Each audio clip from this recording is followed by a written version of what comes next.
नमस्कार। मैंने बार बार कह रहा हूँ कि डोनाल्ड ट्रंप जो है वो उनके लिए बेहतर यही है कि वो तुरंत समर्पण कर दें और अपनी जान छुड़ाएं, क्योंकि अब वो जो भी कर रहे हैं वो अमेरिका की दुर्गति और उनकी अपनी दुर्गति का मार्ग प्रशस्त कर रहा है। कुछ नेता हैं दुनिया में जिनकी किस्मत ही खराब है, वो जो भी करते हैं उसका उल्टा होता है। किस्मत खराब है, अकल खराब है, पता नहीं, लेकिन वो जो प्लान लेके आते हैं, जो आइडिया लेके आते हैं, फेल हो जाता है। अब आपको पूरा इतिहास बताने की ज़रूरत नहीं है कि किस तरह से ईरान पे कब्जे का प्लान था, ईरान की सरकार बदलने का प्लान था। सब उल्टा उल्टा उल्टा होता चला गया। 101 उल्टे हो चुके हैं अभी तक ईरान के केस में। तब भी उल्टे दिमाग के ट्रंप साहब जो हैं वो संभलने को तैयार नहीं है। अब क्या उल्टा हुआ? अब उल्टा ये हुआ है कि इस बार जैसे ही उन्होंने कहा, ईरान के लिए डूम्सडे का ऐलान किया, उन्होंने कहा मैं ईरान पे सैंक्शन लगाऊंगा, आर्थिक रूप से घोंट दूंगा उसको और सेकेंडरी सैंक्शन लगाऊंगा, तमाम सारी बातें कहीं, और ये ऐसा लगा अब तो ये ईरान की चटनी बनाने की तैयारी में है। पता है क्या हुआ? फूल दे रहे थे ईरान को, लुढ़क गया अमेरिका। अमेरिका भयंकर संकट में फंस गया डोनाल्ड ट्रंप के इस बयान से। और अब अगर उसने कदम सचमुच उठा लिया तो क्या होगा, इसी को इस वीडियो में समझेंगे। मैं हूं गिरिजेश वशिष्ठ, आप देख रहे हैं नॉकिंग न्यूज का यूट्यूब चैनल।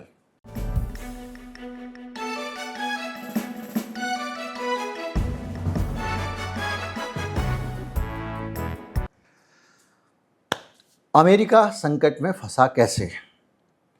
तो आप 20 अगस्त के शेयर बाजार का हाल अगर देखें, 3 हफ्तों की सबसे बड़ी गिरावट हो गई है।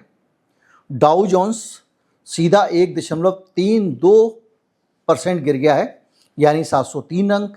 स्टैंडर्ड एंड पुअर्स 500 66 अंक, नैस्डैक 263 अंक और रसेल 2040 अंक, यानी पूरा स्टॉक मार्केट दम दड़म दम दम दड़म गिर गया। किस चीज़ से? अमेरिका की इस घोषणा से। क्यों गिर गया? इसलिए गिर गया कि जब आप किसी पे सैंक्शन लगाते हो भाई साहब, तो आप सैंक्शन लगाते हो अपने दोस्त के ऊपर, हमेशा याद रखो।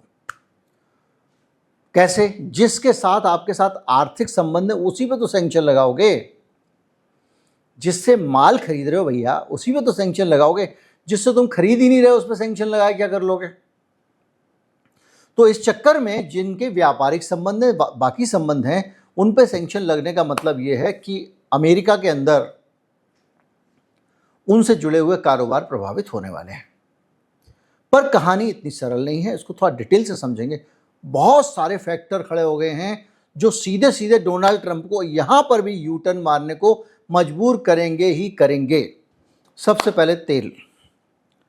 मैंने आपको बताया था कि हरमुज जरदलू मध्य से 1/3 तेल आता है, 20% नहीं आता। ये ताज़ा खबरें आ गई, क्रूड ऑयल जो है।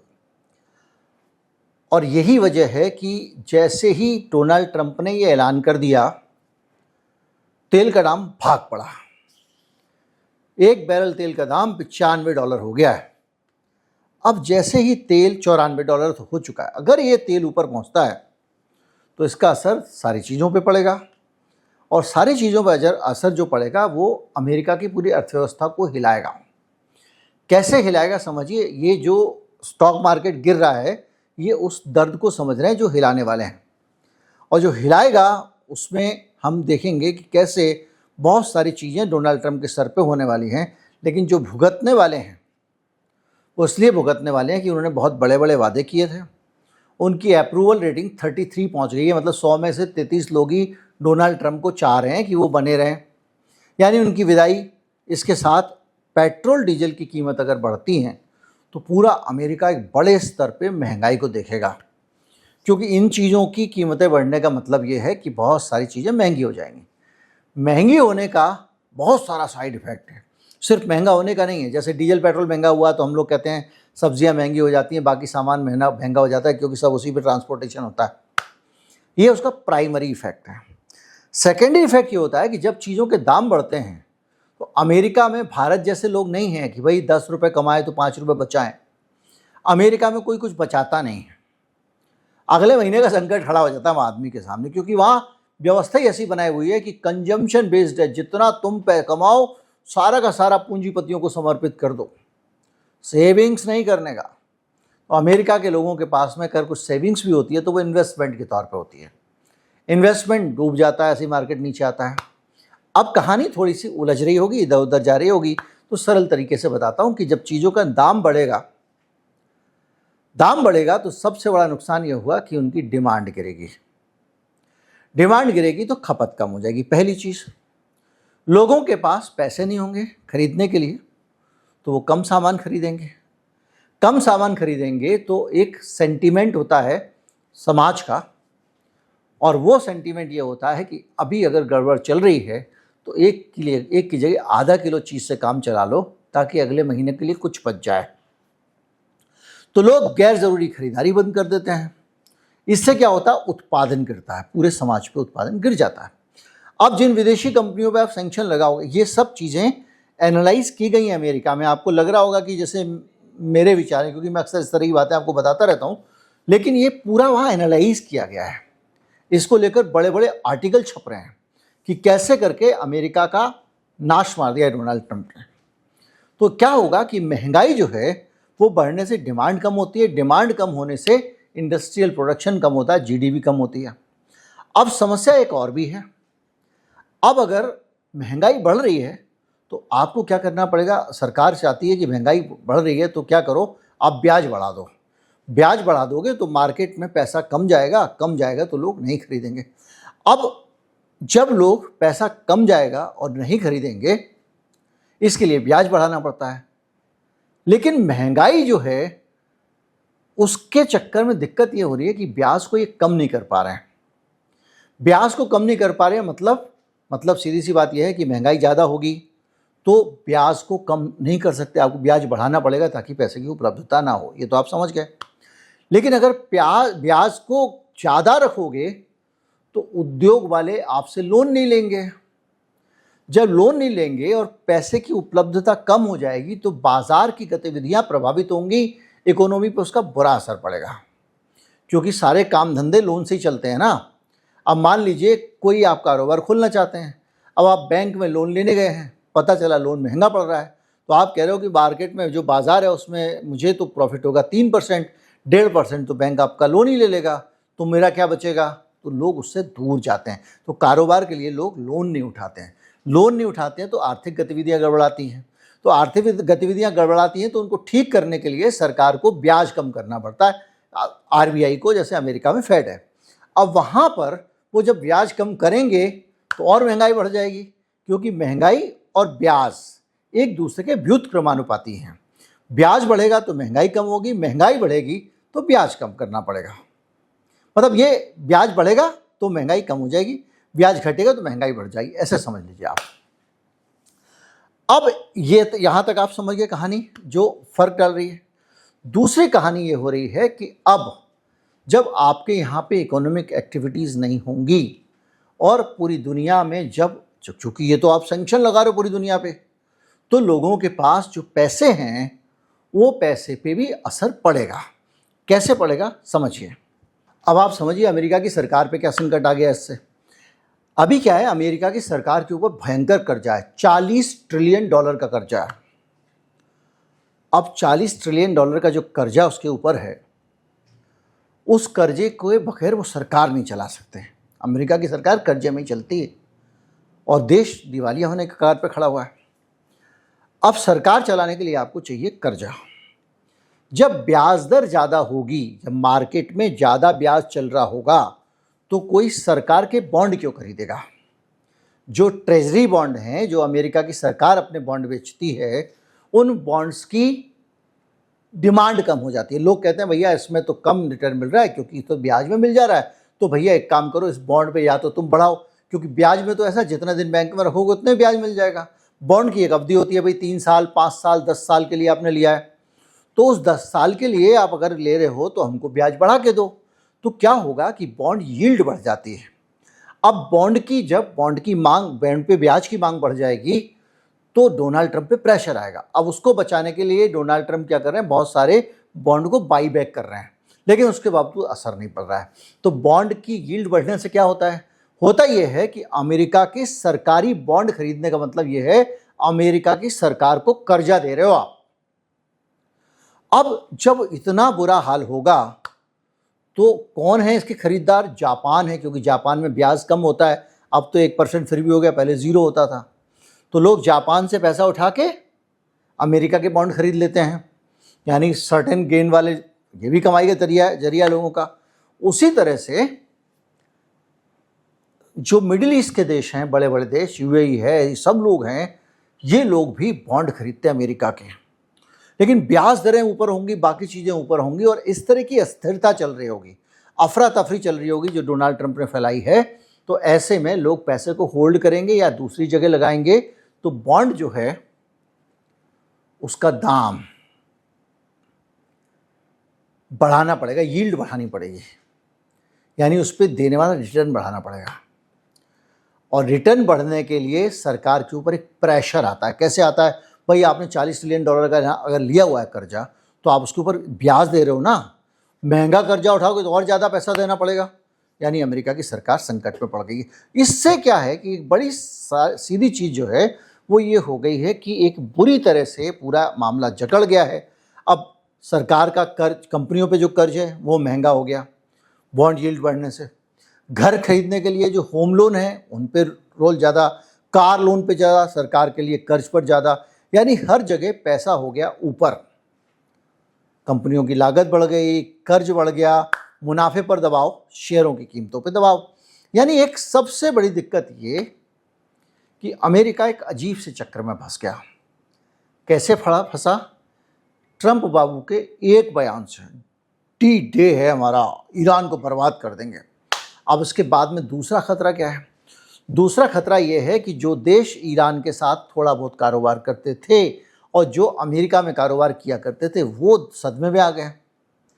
और जैसे चीन ने कह दिया कि ये बकवास है, इससे कुछ नहीं होगा। तो अगर चीन के ऊपर सैंक्शन लगा दिए डोनाल्ड ट्रंप ने, बाजार तो पहले से ही डरता है, बाजार इंतजार नहीं करता जब सैंक्शन लगेंगे। तो अगर मान लीजिए कि चीन पे सैंक्शन लगा दिया तब क्या होगा? यानी सैंक्शन लगा दिया मतलब अमेरिका का सामान चीन में महंगा पड़ेगा। तो सैंक्शन लगाने का मतलब क्या? ड्यूटी लगा देगा उसके ऊपर, जैसे लगाई है अभी, टैरिफ लगा देगा। तो उसको लेकर वहाँ की जो इंडस्ट्री साल तो सब कुछ चीन के भरोसे चल रहा है, वो कांप जाती है। कुल मिला के ये सब चीज़ें जब हो रही हैं और आपकी चल रही है अप्रूवल रेटिंग 30, और ऐसे समय में जब नवंबर में आने वाले मध्यावधि चुनाव, तो डोनाल्ड ट्रंप की दशा कितनी खराब है। अब डोनाल्ड ट्रंप दरअसल क्या है कि एक और नई समस्या फंस गया अमेरिका के अंदर। एक लड़की के बारे में मैंने आपको बताया था बहुत विस्तार से, नेताली हार्प, आपको याद होगा। डोनाल्ड ट्रंप की सहयोगी है ये। जितने जो लंतरानी वाले डोनाल्ड ट्रंप के ट्रुथ सोशल पे आते हैं ना, वही डिसाइड करती है कौन सा जाएगा नहीं जाएगा, डोनाल्ड ट्रंप से पूछे बगैर कर देती है। इंटरनेशनल लीडर, दूसरे देशों के राष्ट्रपति, प्रधानमंत्री भी डोनाल्ड ट्रंप का अपॉइंटमेंट लेने के लिए नेताली हार्प को सेट करते रहते हैं। उसकी इतनी चलती है, उसके पास में बहुत सारी चीज़ें तरह तरह की, उसके पास इंफॉर्मेशन है। उसको टाइपराइटर कहा जाता है डोनाल्ड ट्रंप का। पूरी तरह से डोनाल्ड ट्रंप पर उसका कंट्रोल है। और उसको लेकर जो है वहाँ पर एक जॉन ओसाफ हैं, उन्होंने कड़ी टिप्पणी कर दी है। और इसी के साथ नेताली हार्प अमेरिका की राजनीति के केंद्र में आ गए हैं।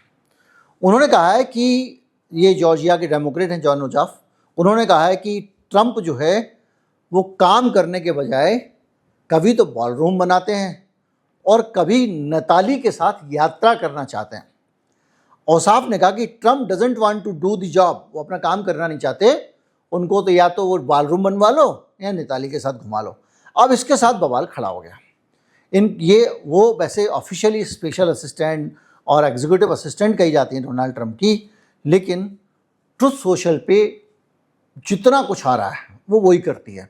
यानी एक तरह से देखा जाए तो डोनाल्ड ट्रंप ने सारा काम उसके ऊपर छोड़ रखा है, वो सेकंड डोनाल्ड ट्रंप है। और इसको लेकर बहुत सारी तरह तरह की बातें होती रही हैं, और ह्यूमन प्रिंटर भी उसको कहा जाता है। मैं आपको पूरी डिटेल बता चुका हूँ।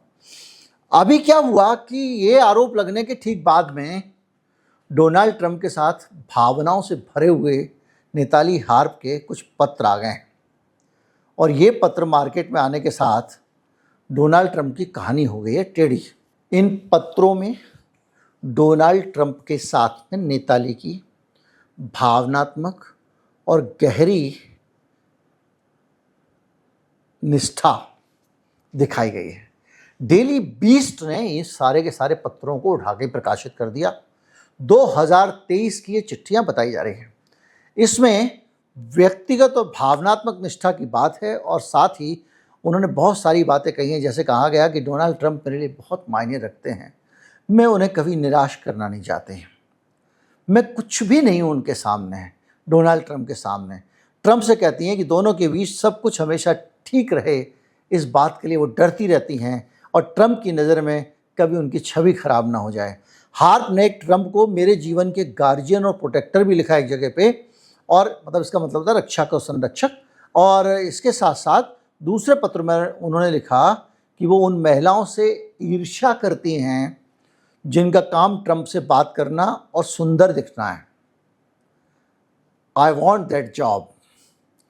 हार्प को ट्रंप के स्टाफ में कथित तौर पर जो ह्यूमन प्रिंटर कहा जाता था वो था, और सकारात्मक खबरें रिपोर्ट प्रिंट करके ले जाके ट्रंप को दिखाती है, देखो कितनी तारीफ है ये, और वो जो ट्रंप को जो गालियां पड़ रही हैं वो उसको नहीं बताती है। ये सारी चीज़ें हैं। और वो स्कॉटलैंड और आयरलैंड के दौरे पर उनके साथ गई थी। उसी समय उसने, जब 76 साल के ट्रंप थे, 31 साल की हार्प थी, तब उसने, नेताली ने ये चिट्ठियाँ लिखी थी। तो अब ये चिट्ठियाँ विवाद में आ गई हैं। इस सब विवादों को जब एक तरफ बवाल संभालो, आपने अपने फैसले से पूरी की पूरी इकोनॉमी को नाश कर दिया, अब ये ईरान के सैंक्शन का ऐलान करके एकदम मार्केट दम धुड़ुम धुड़ुम गिरने लग गया, मतलब अमेरिका की हालत ख़राब हुई जा रही है, अमेरिका को कर्जे नहीं देगा, ये नौबत आ गई है, महंगाई को रोक नहीं पाओगे, तेल का दाम ऐसा बना हुआ अमेरिका का सिस्टम, उनके पास घर में तेल होता है खूब सारा, लेकिन भाई साहब इंटरनेशनल मार्केट में जो दाम होगा उसी पे मिलेगा, तो महंगाई बढ़ेगी बढ़ेगी, पूंजीपतियों के गुलाम देश है। अब पूरे के पूरे सीन के बीच में ये जो रायता फैला लिया ईरान वाला, ये डोनाल्ड ट्रंप की ज़िंदगी का एक और बवाल हो गया। तो अब क्या होगा? होगा वही जो पहले युद्ध में हुआ। ईरान को सबक सिखाते सिखाते डोनाल्ड ट्रंप ने सबक सीख लिया कि अब उलझना नहीं है, पंगे नहीं लेना है, सारे हथियार वथियार खत्म हो चुके हैं। और अब जब ये पूरी दिक्कत आएगी, खड़ी होगी, चुनाव अगले महीने है, तो डोनाल्ड ट्रंप फिर से वापस लेंगे। नोट कर लेना, फिर से ईरान के ऊपर शक्ति वापस लेंगे। ईरान के ऊपर अब मैं सैंक्शन नहीं लगा रहा हूं क्योंकि मुझे फलां देश ने कहा कि बातचीत कर लो, फिर हटा लेंगे। फिर ईरान को बातचीत करें, प्लीज़ मान लो ना, मैं जेरेड कुशनर को भेजेंगे, भाई कुछ तो धंधा देते हैं यार। मतलब वो अपने लिए धंधा मांगते घूमते हैं, वो तो आपको पता समझ आई गया। जितने भी समझौते हो रहे हैं उसमें दामाद जी खाए जा रहे हैं यार, क्या मतलब है। पर जो भी है, देश की तरफ से दामाद जी नेगोशिएट करते हैं, जो भी है। बहरहाल, पर ईरान के ऊपर सैंक्शन लगाने का ऐलान इतना भारी पड़ चुका है, जब इसको एग्जीक्यूट किया जाएगा तो अमेरिका का क्या होगा पता नहीं। नमस्कार, जय हिंद।